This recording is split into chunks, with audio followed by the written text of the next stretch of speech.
Well, good morning, everyone. It is a beautiful day here in South Georgia. There are no bugs currently biting outside, which I think is also a great day anytime. Um, Today, I want to talk about how kings, how God can take anybody and make them into a king. But before I go into the depth of that, I want to talk to you about some cool stuff. I currently and always have kind of been in awe of like Earth things, like really cool things about the Earth and space and all kinds of stuff like that.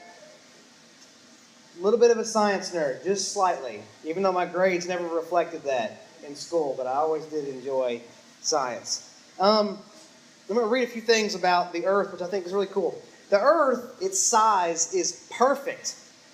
The Earth's size corresponding gravity holds a thin layer of mostly nitrogen and oxygen gases, only extending about 50 miles above the Earth. So the air that we breathe is only good for like 50 miles. Once you go up past that, there's no air for you to breathe. Okay, just in case that happens, you know now. If the Earth were smaller, its atmosphere would be impossible, like the planet of Mercury, so you couldn't breathe. Okay? If Earth were larger, its atmosphere would contain free hydrogen, like Jupiter, so you couldn't breathe on it either because it expanded.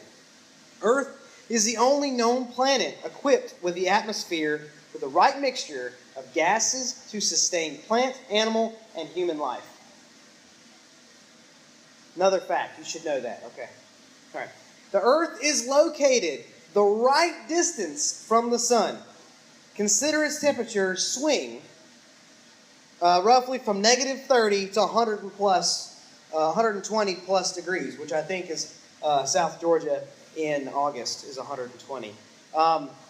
If the Earth were any further away from the sun, we would all freeze. And I mean by like a little bit. If we were any closer, we would all burn up. A little bit. All right? Even a fractional variance in the Earth's position to the sun would make our life on Earth impossible.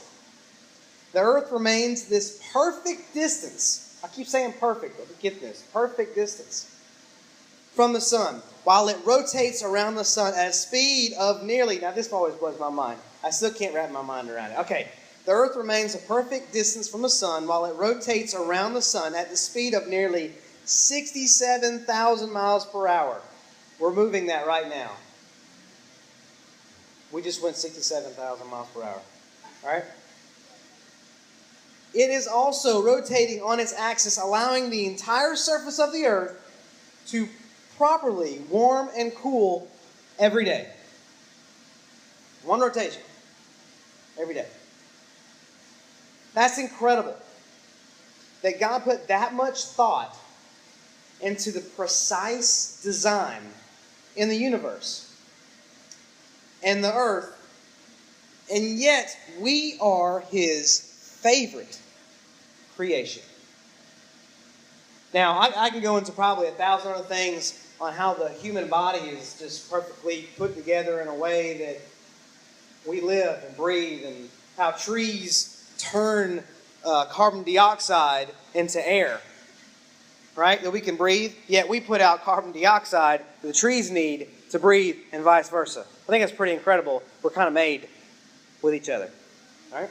But we are God's favorite creation. Ephesians 2:10 says, "For we are God's masterpiece." He has created us.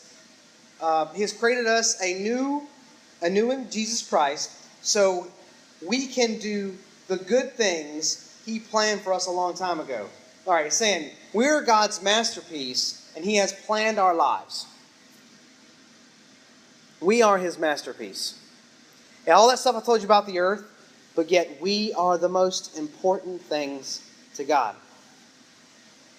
Even though we are God's greatest creation, we still have our low points.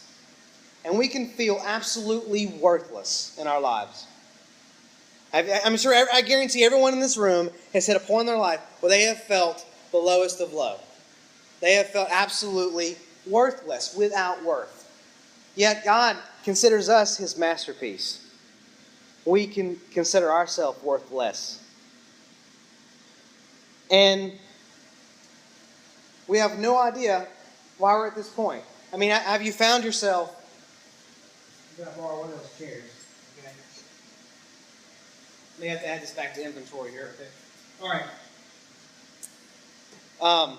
We find ourselves at a low point in our lives, sitting in some dark room in your car or whatever, alone, by yourself, wondering, why? Why, God? Why have you created me? What is my purpose? Why am I even here? Feeling that you're completely and utterly have nothing to offer. God, why am I even here? I know I've thought that before in my life. Why am I even here? Do I have any worth? Once again, we are God's masterpiece. Each and every one of you. Now, there's somebody out there that I want you to be aware of. You may have heard of the guy. King David. Anybody? Good. All right, one person. Gotcha.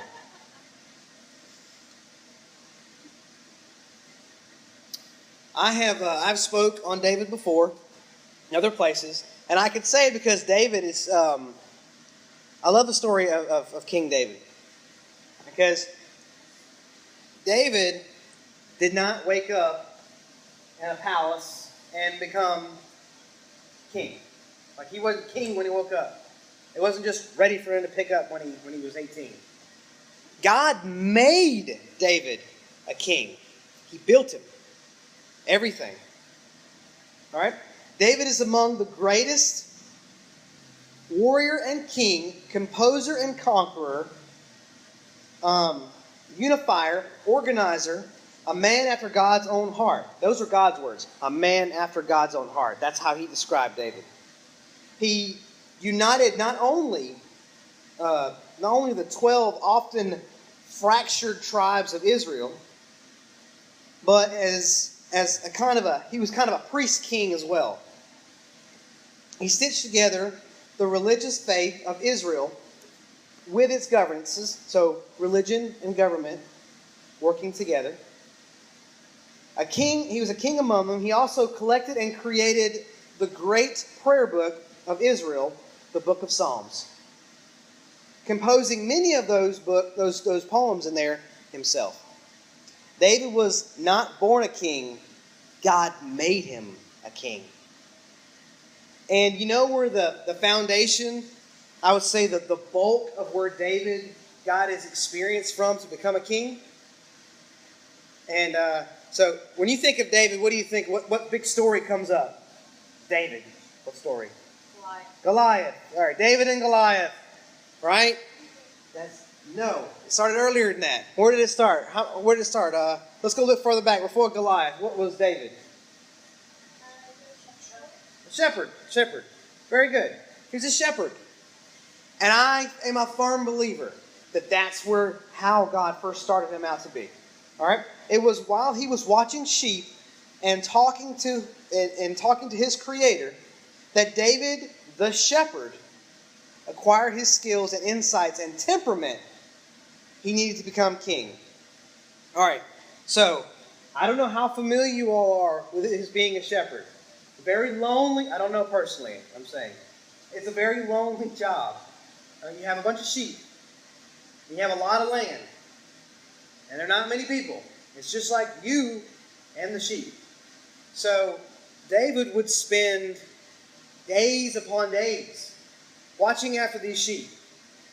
And there was only really, I guess 2 things to talk to. The sheep and God. And so, and also, who did David depend on for his food and water every day? God. It was God. It was him and God. Him and God and sheep, actually. So, those are he had every day. And so, imagine, it's been some nice fall nights. I currently am a huge fan of fall. It has nothing to do with my birthdays in fall and all that good stuff, but I'm a big fan of fall. Because in fall, you can go out at nighttime, and if it's just right, you can have a little fire out there, and it seems like the world is perfect. Little fire, it's cool outside. It's cool enough. There's no clouds in the sky. You can see the stars. It's like the perfect. It's everything. All right. So imagine David. He's just been working with the sheep all day, and he's sitting out on like a thing of grass or something, looking up at the stars, and just having an end-all be-all conversation with God. Sheep are asleep. David, God. He's talking about all kinds of stuff. Man, this happened, and this happened. Man, this happened, and this happened. And I tell you, that was incredible. How did you make that just appear like that, God? And just have an open conversation. That's actually when you have a relationship with God. You do that crazy, people say crazy stuff. You're just having conversations. Conversations with God. And that's when your relationship starts to grow on a kind of a side note with God, when you stop seeing Him as this finger pointer of things you should and should not do, but more of just a person next to you, a true father figure. So I'm a firm believer that the beginning parts of David becoming king started when he was chosen to be a shepherd. Now, when David also had other points, so he built his relationship with God with those long, lonely nights in discussion. The second part, David led his sheep every day from point A to point B by calling the leaders, the head sheep, and then they followed him. The head leaders followed him. And then the younger ones followed them. And the whole flock moved along with the followers of the following the leaders. So, David understood. All right, these 3 sheep right here, I have to make sure they're in check. They have to stay with me. And the other ones will follow them. So I have to watch everybody, take care of everybody, but these 3 I have to understand. He understands the leadership. You think it's important to be king? That you have to understand leadership? Absolutely. All right.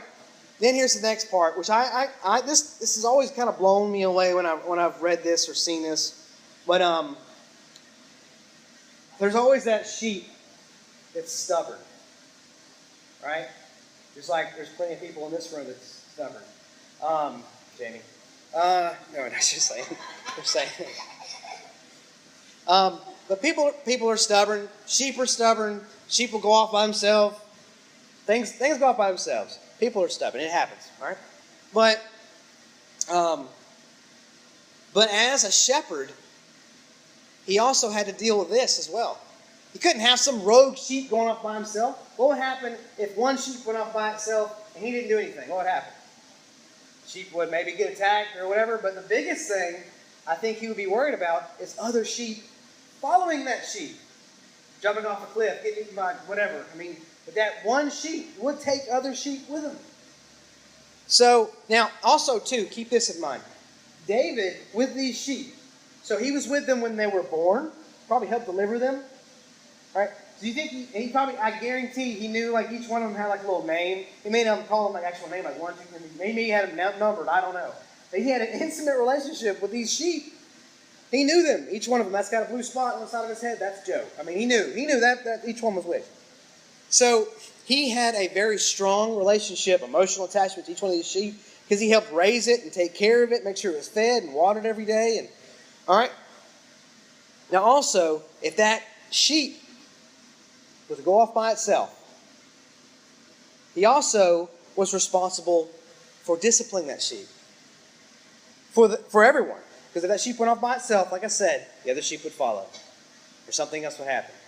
So this is what shepherds had to do. He took the wayward lamb, the lamb that kept walking away, which refused to follow his voice, and gently laid its hoof on a rock, and held it so that the leg could not retract.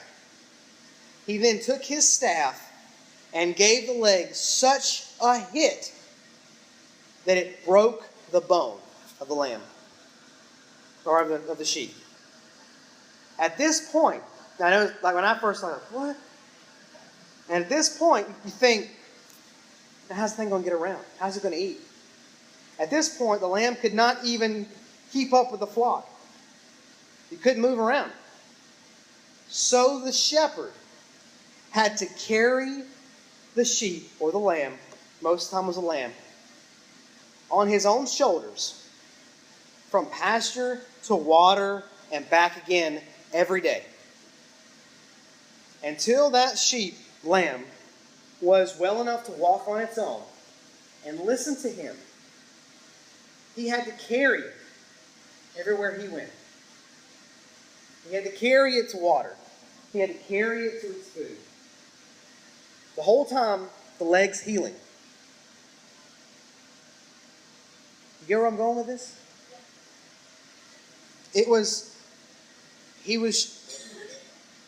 He broke the lamb's leg. That's everybody's like, what? A little lamb? But then he did everything he could to make sure that it got everything it needed. Love, water, everything. And then, once the leg was healed, the lamb was smart enough to know, I'm going to stay with this guy when he tells me from now on. But there was like a love there, you know? Love would make you carry a lamb on your shoulders. That's because you think it was hard for the shepherd or David to break this lamb's leg, knowing that he just helped it deliver maybe a couple months ago, make sure it gets wherever it's going? That is incredibly hard. Every day he carried that thing on his shoulders. Every day.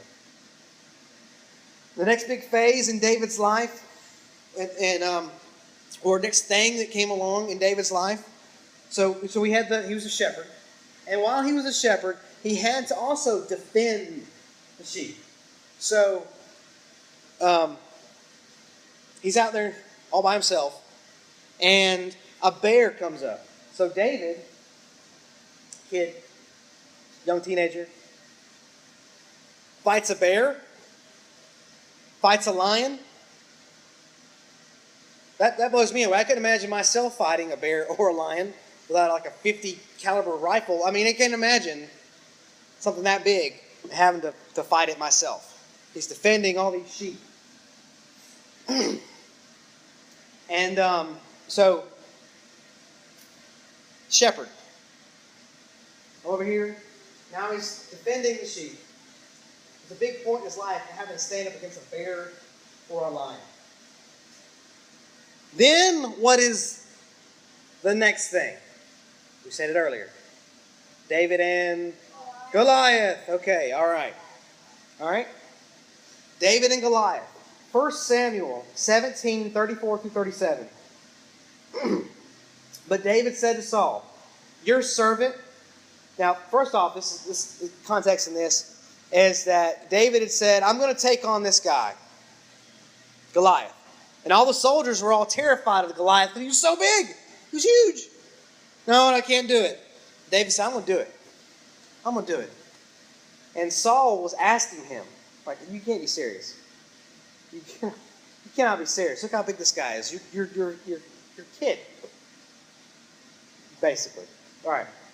But David said to Saul, your servant has been keeping his father's sheep. When a lion or a bear came and carried off a sheep from the flock, I went after it. I struck it and rescued it from its mouth. When it turned on me, I seized it by its hair, struck it, and killed it. Your servant has killed both the lion and the bear. And this uncircumcised Philistine will be like one of them, because he has defiled the armies of the living God. See, Goliath was out there poking fun. He was making fun of all the Israelite people. He was making fun of their God.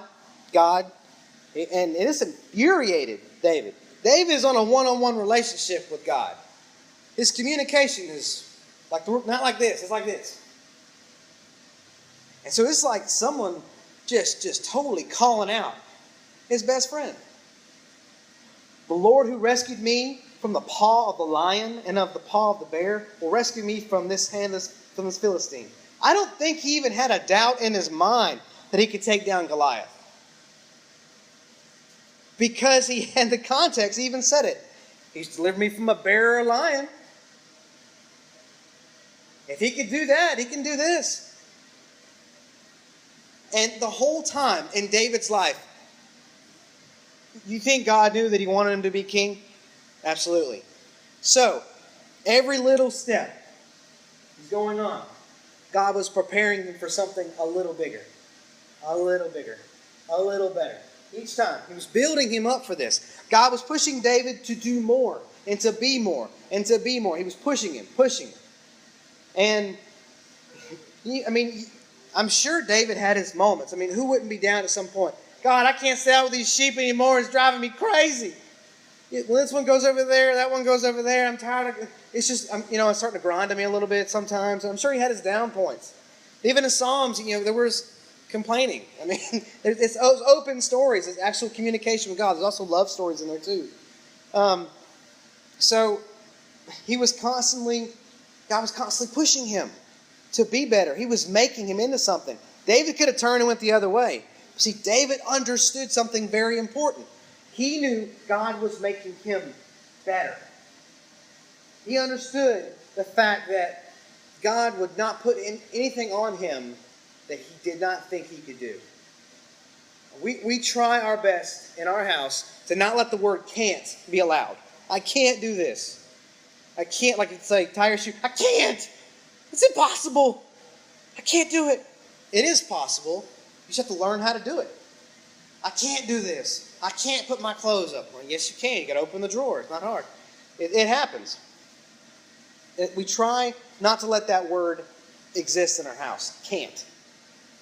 Because we, for one, parents, would not ask him to do something we didn't think they could do.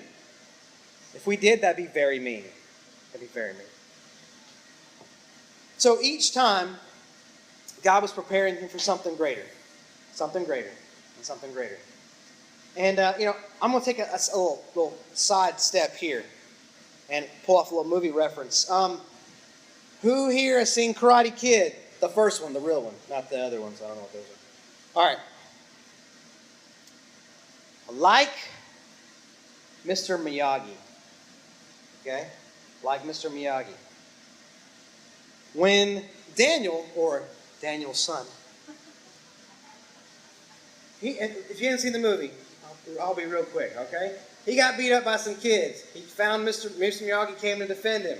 And all of a sudden, he's like, hey, karate, help me out. I need help. He's like, okay, come to my house. He comes to his house, and what does he ask him to do? Chores! What? No, I want to learn karate. No, I want you to wax every one of my nice cars right here. I want you to clean all of them. I want to learn karate. No, I want you to paint my fence. You need to paint my fence. Look, all right, okay, I've done your cars, I've done the fence. Okay, all right. And now I need you to sand all my floors. Sand all my floors. And he finished the floors. Mr. Miyagi comes out. This is like nighttime. He just finished his floors. Daniel's back is killing him. He's been sanding floors all day. Mr. Miyagi walks outside. Hey, it's really nice night. And he's looking around. Daniel's furious. He comes out and is like, look, I am tired of cleaning your floors, your cars, painting your fence. I'm sick of this. I said I want to learn karate. He says, show me how to wax on, wax off. He does this. He does this. And then Mr. Miyagi kind of punches towards him. And he does the wax on thing. Goes, whoa! Knocks the hand away. Show me paint the fence. He goes, okay, like this. He goes, all right. Then Mr. Miyagi goes to throw a little punch at him. He goes, wah! Wah! Knocks it down. And Daniel was completely amazed at this point. I know the first time I saw it, I was like, holy smokes, this really come together. Maybe this old guy knows what he's talking about here. All right? And then he says, now show me sand the floor. And sand the floor is more like this. Okay, so then Mr. Miyagi goes to kick him. Whoa! And he goes, pop! Knocks it down. And Daniel was, and then all of a sudden Mr. Miyagi just goes crazy. He's not telling him what he's going to do. He's just starts throwing stuff at him. And he's just, without even thinking, just pow, pow, pow, pow, pow, pow, knocking it down. And take a step back. Mr. Miyagi kind of walks off like, told you. You asked me. I know how to do karate, and I showed you. And Daniel's just left there like, holy smokes, I was learning karate, he didn't even know it. And everyone in the audience was watching the movie was thinking the same thing.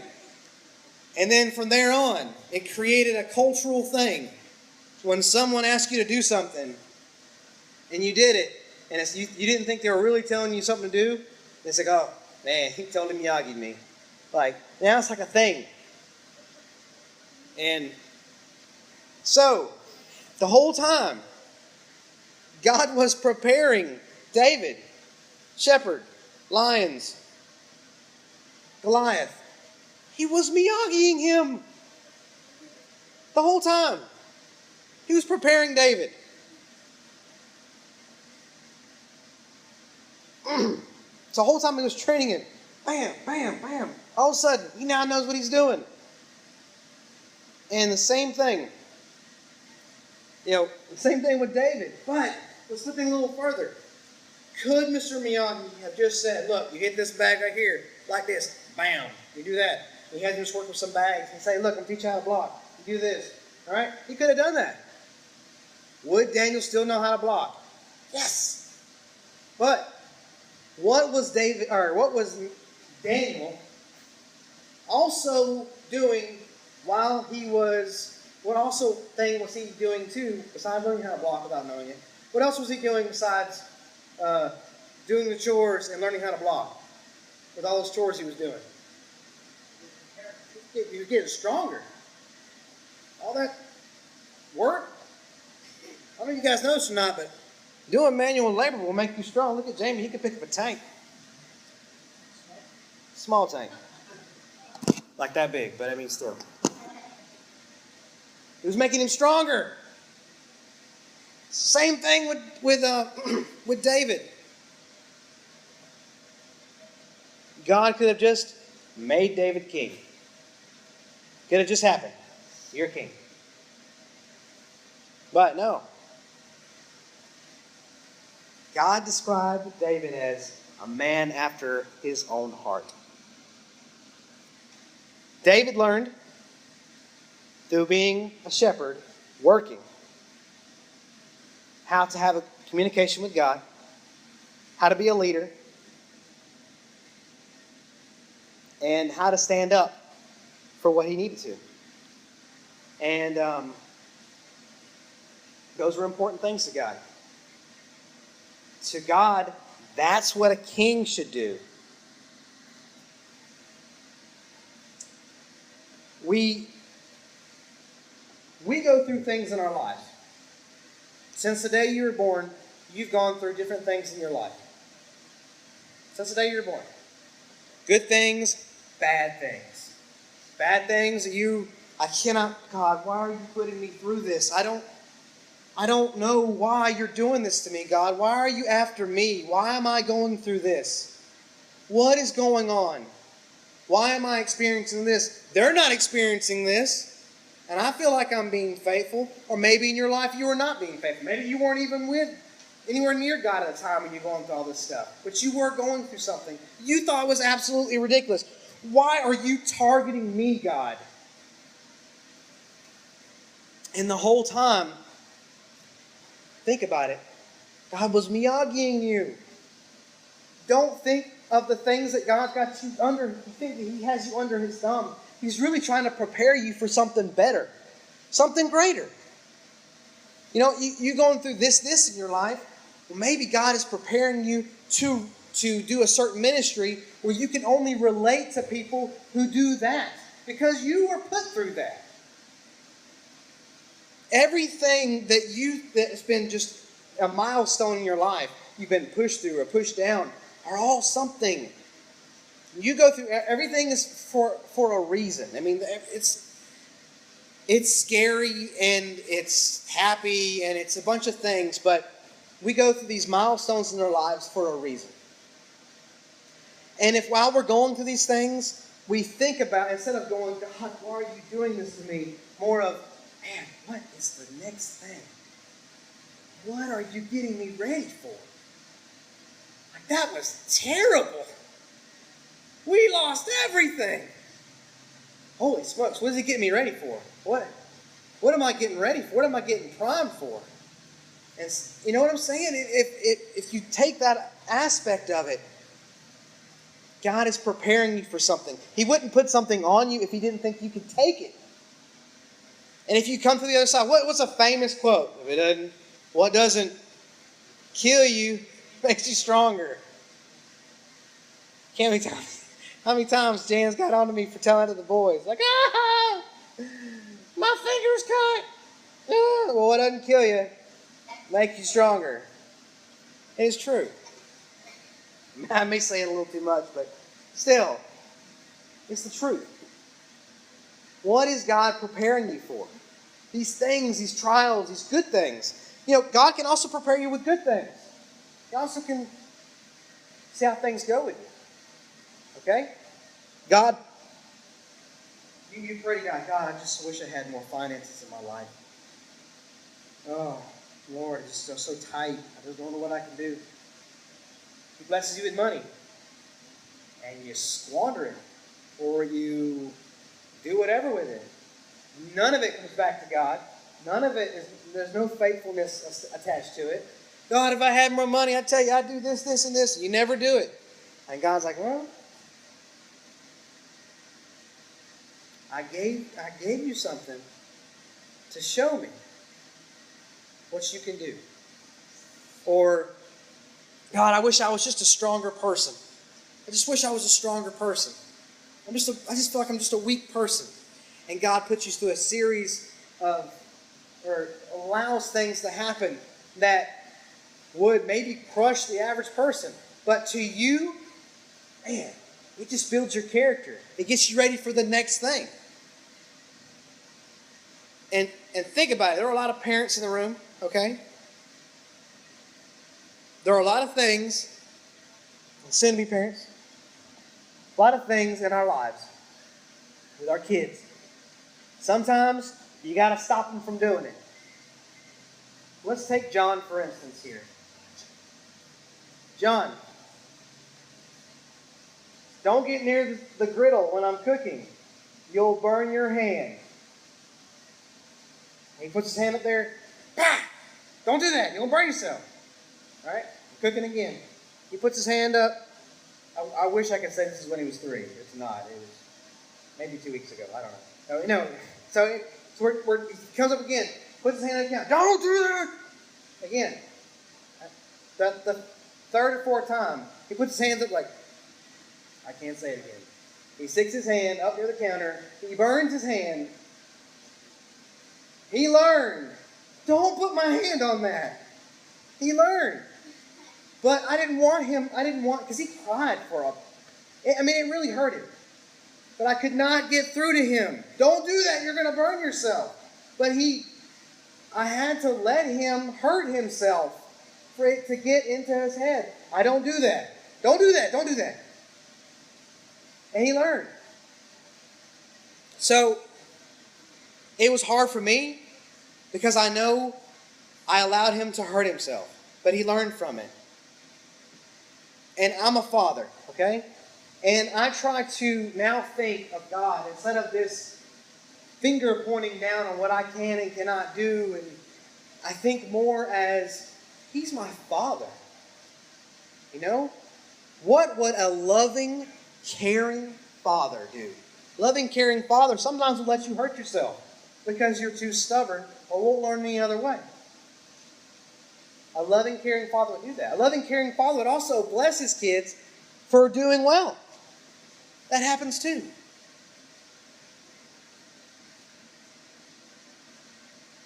We have to learn from what we go through in our lives. And I started off with, with that person, guy or girl, whatever, sitting up and saying, God, what is my purpose? Why am I even alive? Why am I even here? And there's a reason.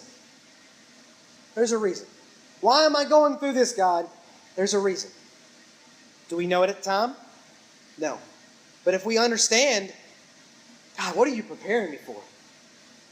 What are you making me to be? I'm going to be something incredible. When I come out the other side of this, not only am I going to be ready for the next thing, but I know it's going to be something even bigger. Because the more you put on me, the more that you're preparing me for more. So, I kind of set in here to know your purpose. Anybody seen City Slickers? It's that one thing. That's the meaning of life. It's your purpose in life. I can't say yours is this, yours is that. What I can say is that God has put you through unique circumstances. He has blessed you, allow you to do other things, not so great, but to learn and to build, to grow from that. So, if you were smart, you would think about these things you've gone through in your life. If you're sitting out there, what is my purpose, God? Why am I even here? Take that question and reflect back on this. Ask wisdom. Ask for wisdom. And ask yourself, what has God been preparing me for? James 1:5. If any of you lacks wisdom, you should ask God, who gives generously to all without finding fault, and it will be given unto you. All right, read that again. James 1:5. If any of you lacks wisdom, you should ask God, who gives generously to all without finding fault, and it will be given unto you. You ask for wisdom. Now, understand too, you ask for wisdom. God, I really wish you would help me understand why these people in this neighborhood keep losing everything. How could God, if that really is your heart to know that kind of wisdom, how could God show you that? He could put you through it. When you come to the other side, you'd know everything about it, wouldn't you? But believe God will give it to you, the knowledge. Most of us have a tendency to figure things out on our own. Guilty. I don't know what to do, God. I'm going to do this, or this. You know what? It's been a second. I'm just going to go with my other option. Just come up with my own. And God, after you ask Him for advice, be patient. Don't just jump to the first decision that comes into your head. First off, God is sitting there going, hello, I'm here. I made you. Trust me. I have one more verse for you. And I don't know who this applies to. And it kind of jumped out at me, and I just added it in the end. But I want you to think about it. Jeremiah 29:11. For I know the plans I have for you, declares the Lord. Plans for welfare and not for evil, to give you a future and a hope. He has plans for you. So, I hope when you guys leave here today, that you think about it a little bit. What has my life story been writing for? What has my story been? Good or bad? What has my story been going for? And once you figure out that, then you have a decision to make. Okay, God, I see you're leading me in this direction. You've put this in my life. Do you want me to do this? Pray about it. Wait for an answer. Wait for an answer. And then you will have your purpose while you are here.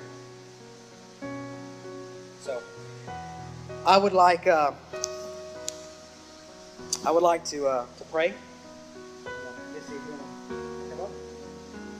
to pray. And I'll stand down here. If anybody wants me to pray with them, I will. And once again, I thank everybody for letting me come and speak this morning. Take the words that I brought here today to heart, because they were meant for somebody. Let's pray. Dear God, I thank you for this day. God, I thank you for the opportunity to be here, God, in your house, Lord.